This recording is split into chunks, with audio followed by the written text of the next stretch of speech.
सुबह का समय था, लेकिन उस घर में सुबह जैसी कोई हलचल नहीं थी। न कोई हंसी, न चाय की खनक, न ही किसी के कदमों की आवाज। हवेली जैसी उस पुरानी कोठी में एक अजीब सी खामोशी पसरी रहती थी, मानो दीवारें भी किसी अनकही साजिश को सुनने की आदी हो चुकी हों। इस घर की मालकिन थी रेशमा देवी। नाम में भले ही मिठास थी, पर स्वभाव में कांटे। रेशमा देवी का चेहरा बाहर से धार्मिक और शालीन लगता था। माथे पर हमेशा सिंदूर, सफेद साड़ी, हाथ में जपमाला और होठों पर बनावटी मुस्कान। पड़ोस वाले उन्हें बहुत सीधी सादी औरत कहते नहीं थकते थे। लेकिन जो लोग इस घर के अंदर रहते थे, वे जानते थे कि इस औरत की चुप्पी जहर से भी ज्यादा खतरनाक है। इस घर में नई आई थी हिना। हिना नाम की तरह ही कोमल, शहर में पली बड़ी, पढ़ी लिखी, लेकिन संस्कारों में बंधी हुई। शादी के बाद जब वह इस घर में आई थी, तो उसकी आंखों में डर नहीं, उम्मीद थी। उसे लगा था कि सास एक माँ की तरह होंगी। वह ये नहीं जानती थी कि कुछ रिश्ते माँ के नाम पर सबसे बड़ा धोखा देते हैं। पहले ही दिन रेशमा देवी ने हिना को गले लगाया था। सबके सामने कहा था, बेटी नहीं, मेरी सास हो तुम। हिना की आंखें भर आई थीं। उसे लगा, ईश्वर ने सच में उसे बहुत कुछ दे दिया है। पर वह नहीं जानती थी कि रेशमा देवी की हर मिठास के पीछे एक चाल छुपी होती है। शादी को 3 महीने ही हुए थे। हिना हर काम दिल से करती थी। सुबह सबसे पहले उठना, पूजा, रसोई, सास के पैर दबाना, उनकी पसंद का खाना बनाना, सब कुछ। वो हर बार सोचती, शायद आज सासू माँ खुश होंगी। लेकिन रेशमा देवी की आंखों में कभी संतोष नहीं दिखा। एक दिन रसोई में रोटी थोड़ी ज्यादा सिक गई। रेशमा देवी ने थाली एक तरफ सरकाए और बिना हिना की ओर देखे कहा, मेरे बेटे की किस्मत ही खराब है। न जाने कैसी बहू मिली है। हिना कुछ नहीं बोली, बस सिर झुका लिया। उसे लगा गलती उसी की है। यही रेशमा देवी चाहती थी। धीरे धीरे वह घर में एक माहौल बनाने लगी, ऐसा माहौल जिसमें हिना खुद को हर पल दोषी महसूस करे। कभी बहू को आलसी कहा जाता, कभी बदतमीज, कभी संस्कारहीन। और यह सब बहुत शांति से, बहुत मीठे शब्दों में। रेशमा देवी को चिल्लाने की जरूरत नहीं पड़ती थी। उनका हथियार था दिमागी खेल। वह बेटे के सामने कभी हिना की शिकायत नहीं करती थी, बल्कि उल्टा कहती, बहू तो बहुत अच्छी है, बस मैं ही ज्यादा उम्मीद कर लेती हूँ। और यही बात बेटे के मन में शक बो देती। हिना का पति अमित सीधा सादा इंसान था, माँ को भगवान मानता था। उसे कभी शक नहीं हुआ कि उसकी माँ किसी के साथ गलत कर सकती है। जब भी हिना कुछ कहना चाहती, अमित बस यही कहता, माँ का दिल बहुत साफ है, तुम ही शायद ज्यादा सोच रही हो। हर बार हिना चुप हो जाती। रेशमा देवी अंदर ही अंदर मुस्कुराती। उनका पहला पैतरा कामयाब हो चुका था, बहू और बेटे के बीच एक हल्की सी दरार। एक शाम रेशमा देवी ने हिना को अपने कमरे में बुलाया। आवाज में बड़ी नरमी थी, हिना जरा बैठो। हिना डरते डरते बैठ गई। रेशमा देवी ने गहरी सांस ली, जैसे बहुत दुखी हो। देखो बेटी, मैं किसी से कुछ नहीं कहती, लेकिन तुम समझदार हो। अमित की नौकरी अभी ठीक से लगी नहीं है, घर का खर्च बढ़ रहा है। अगर तुम अपने मायके से थोड़ी मदद ले आओ। हिना चौंक गई। मां जी, पापा पहले ही शादी में बहुत कुछ कर चुके हैं। रेशमा देवी का चेहरा पल भर में बदल गया, लेकिन तुरंत संभाल लिया। अरे, मैं जबरदस्ती थोड़ी कर रही हूँ, बस सुझाव दे रही थी। तुम्हें बुरा लगा तो रहने दो। हिना पूरी रात सो नहीं पाई। उसे अपराधबोध होने लगा, जैसे वह इस घर पर बोझ हो। यही था रेशमा देवी का असली हुनर, बिना आदेश दिए काम निकलवाना। अगले दिन हिना ने अपने पिता को फोन किया। आवाज कांप रही थी, पापा, अगर थोड़ी मदद। पिता चुप हो गए, फिर बोले, बेटा, जितना हो सकेगा करेंगे। उस रात रेशमा देवी ने पूजा के बाद भगवान को धन्यवाद दिया। लेकिन उनकी साजिश यही नहीं रुकनी थी।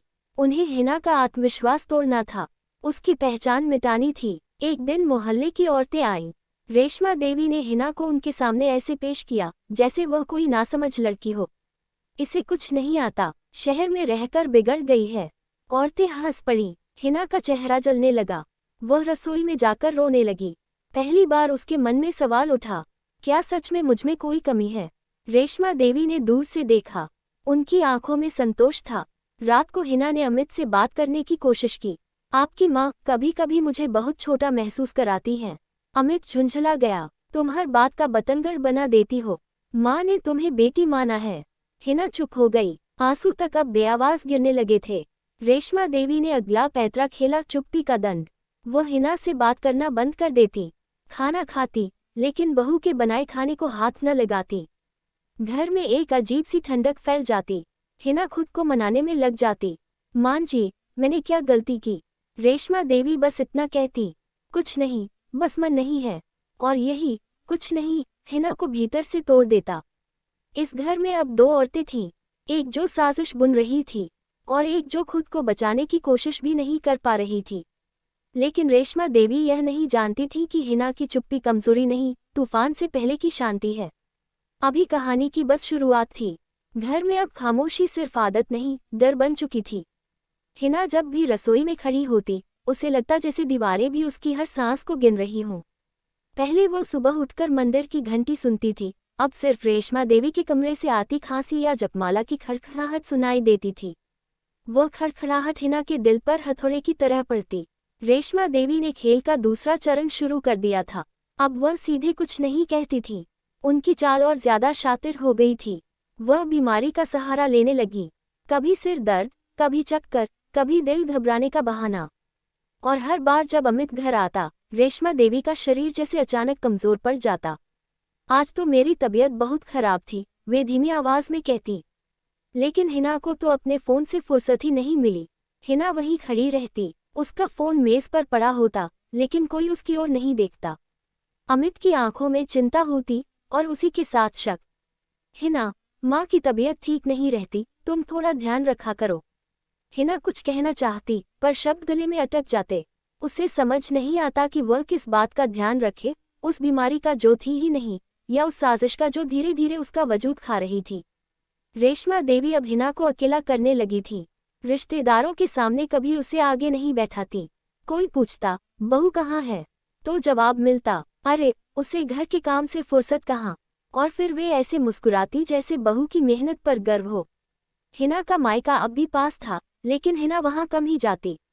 रेशमा देवी ने एक दिन बड़े प्यार से कहा था, बार बार मायके जाना अच्छा नहीं लगता, लोग बातें बनाते हैं। हिना ने वह भी मान लिया। एक शाम की बात थी, बारिश हो रही थी, बिजली बार बार जा रही थी। हिना रसोई में अकेली थी और रेशमा देवी अपने कमरे में। अचानक जोर की आवाज आई। हाय राम! हिना दौड़ती हुई कमरे में पहुंची। रेशमा देवी जमीन पर बैठी थी, माथा पकड़कर कराह रही थी। मां जी, क्या हुआ? रेशमा देवी ने कांपते हाथों से कहा। फिसल गई, कोई देखने वाला भी नहीं था। उस पल हिना को सच में डर लगा। उसने अमित को फोन किया। अस्पताल ले जाया गया। डॉक्टर ने कहा मामूली चोट है, लेकिन अमित का गुस्सा मामूली नहीं था। अगर तुम समय पर मां के पास होती तो ये सब न होता। हिना की आंखों से आंसू बह निकले। मैं रसोई में थी, बहाने मत बनाओ, अमित ने पहली बार उस पर आवाज ऊंची की। रेशमा देवी स्ट्रेचर पर लेटी सब सुन रही थी। उनकी आंखें बंद थीं, लेकिन होठों के कोने में हल्की सी जीत छुपी थी। अस्पताल से लौटने के बाद घर का माहौल पूरी तरह बदल गया। अब हिना सिर्फ बहू नहीं, अपराधी थी। हर चीज का दोष उसी पर आता। रेशमा देवी अब दूसरों को भी इस्तेमाल करने लगी थी। पड़ोस की एक औरत, कुसुम, अक्सर घर आने लगी। रेशमा देवी उसके सामने आहें भरती। बहू तो ठीक है, बस मेरी किस्मत ही खराब है। कुसुम यह बातें पूरे मोहल्ले में फैला देती। अब जब हिना बाहर जाती, लोगों की नज़र बदल चुकी थी। सहानुभूति नहीं, शक था। हिना ने पहली बार खुद से सवाल किया, क्या मैं सच में इतनी बुरी हूँ? वह आईने के सामने खड़ी होकर खुद को देखने लगी। वही चेहरा, वही आंखें, लेकिन अब उनमें डर था। आत्मविश्वास टूटने लगा था। एक रात हिना ने डायरी लिखना शुरू किया। वही उसकी आखिरी जगह थी जहां वह सच बोल सकती थी। उसने लिखा, इस घर में सब कुछ मेरा है, लेकिन कुछ भी मेरा नहीं। रेशमा देवी को ये डायरी भी चुभने लगी।